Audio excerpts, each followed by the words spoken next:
We will now share with you excerpts from His Holiness' speeches on vegetarianism and previous Karmapas who were strict vegetarians.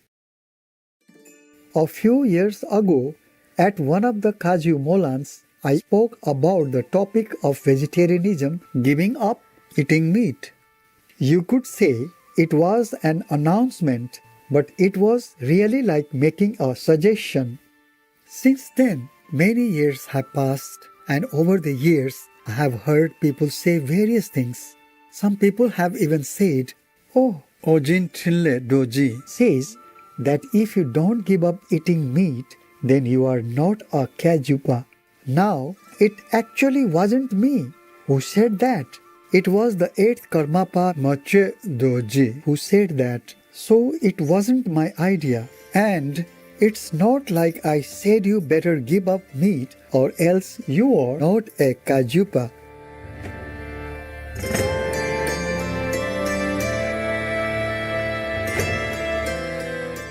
The 4th Karmapa founded the Karma Kaju Great Encampment with stringent rules that forbade consumption of meat and alcohol. If they saw anyone with meat or bones, they would automatically criticize them. They would not allow any meat or alcohol in the encampment at all. The behavior of his students was even stricter than that.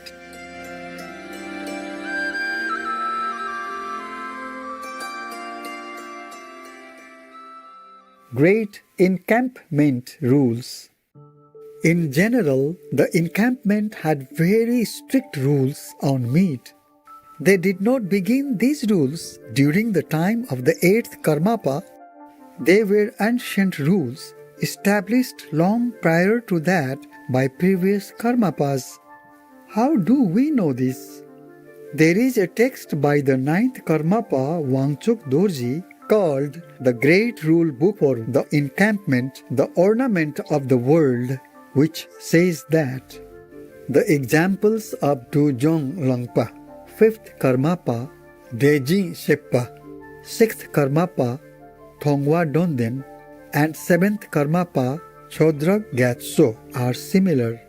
In particular, they gathered only monastics around them. Those that were included in the encampment could not have any meat, not even so much as the hair of a deer, nor drink any alcohol, even as much as a tip on a blade of grass.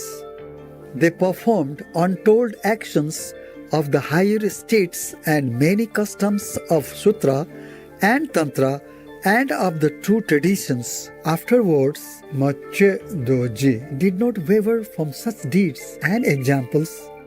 Not only that, he also brought practitioners of these teachings into the methods of having revulsion for worldly activities and teaching debate and composition. He established new monastic communities, built statues, praised his students, and wrote treatises beyond our conception.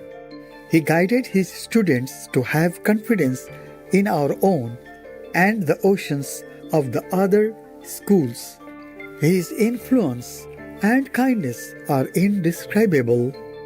What this says is that during the time of Rolpa Dorje or Dujong Langpa, Deji Sheppa and Thongwa Denden and Chodrak Gyatso, those 4 Karmapas, there was no meat, not even the hair of a deer, and no alcohol that could fit on the tip of blade of grass were allowed in the encampment. Liberation stories on 4th Karmapa composed by his students. What clear and reliable sources do we have that these rules originated at the time of 4th Karmapa? In the liberation story of 4th Karmapa, Delighting the Scholars, written by Karma Konchen, it states clearly that the entourage and the people around him lived off the 3 white foods. If the masters and disciples saw the bones of slaughtered animals where people had stayed, they would reprimand people. Even a whiff of alcohol was not allowed.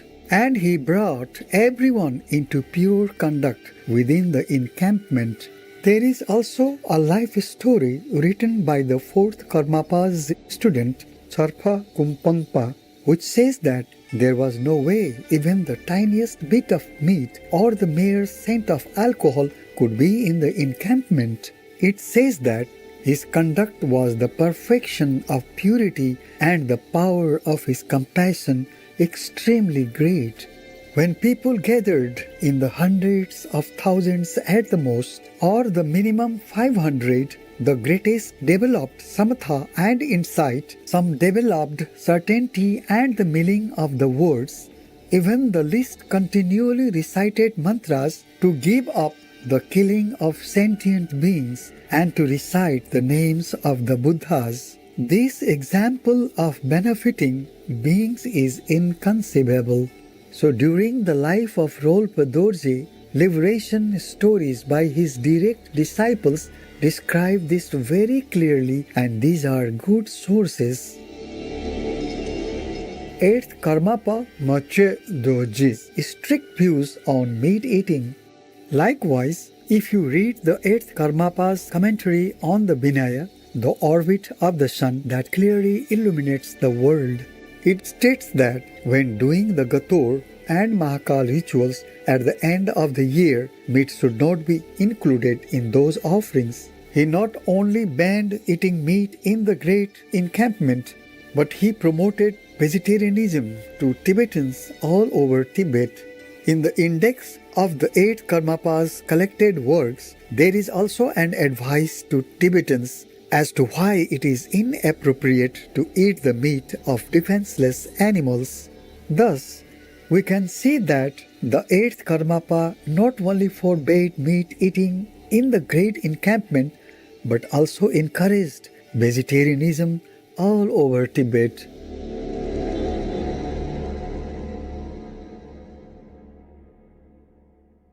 不过现在西藏和尚很多吃素了，在印度也好几个团体改吃素了，跟着达赖喇嘛了，对呀，达赖喇嘛已经吃素了，大家都应该一起吃素，全西藏要吃素的，别谈了，别问了，别什么犹豫了都是和尚都要全部跟着达赖喇嘛吃素，然后人民的那个信佛教全部都跟着和尚一起吃素，是对的，是吗？是。这样才说虔诚的徒弟，是吗？怎么师父吃素，然后徒弟不吃素是怎么样嘛？是达赖喇嘛是最大的那个西藏的名师嘛，有没有佛在世的，如果他吃素的话，他的所有底下的和尚应该全部通通吃素，不用再谈了，是吗？然后他们底下的和尚，意思说部下的和尚小一点位置的和尚全部吃素的，的话，那他们徒弟们应该也跟着一起吃素才对了，还要谈什么嘛？是不是？是一天到晚拜达赖喇嘛，然后他吃素，你就吃肉，是拜什么？是吗？不合道理。大宝法王30年以前就非常坚决的说，他的弟子必须吃素，不吃素就不是他弟子。对了，佛也是这样讲你吃肉就不是我徒弟就对了，佛以前有这样说。太好了太好了。Attentive viewers, we are appreciative and thankful to you for joining us for today's program on Words of Wisdom.